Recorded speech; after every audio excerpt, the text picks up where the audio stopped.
ఇంత ఘనంగా అడగనగా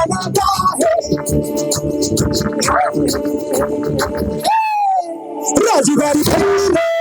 ఊరువాడ పెళ్ళిలో రాజు ఇది పెళ్ళిలో ఎంజాయ్ పెళ్ళిలో రాజుగారి పెళ్ళిలో ఊరువాడ పెళ్ళిలో రాజు ఇది పెళ్ళిలో ఎంజాయ్ పెళ్ళిలో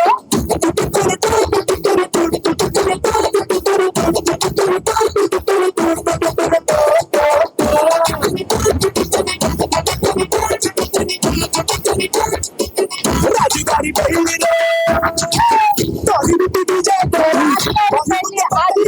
థియేటర్ లో సంక్రాంతికి కొత్త అల్లుడిని ఎలా అయితే ఆహ్వానిస్తారో, ఎలా అయితే ఆనందింపజేస్తారో, అలానే ఈ అల్లుడిని కూడా ఆనందింపజేస్తున్నారు. సో రాజు గారు, మీరు సినిమాలో డబ్బులు లేవన్నారు, కలెక్షన్ల వర్షన్ రూపంలో వాళ్ళు చాలా సీరియస్ గా తీసుకొని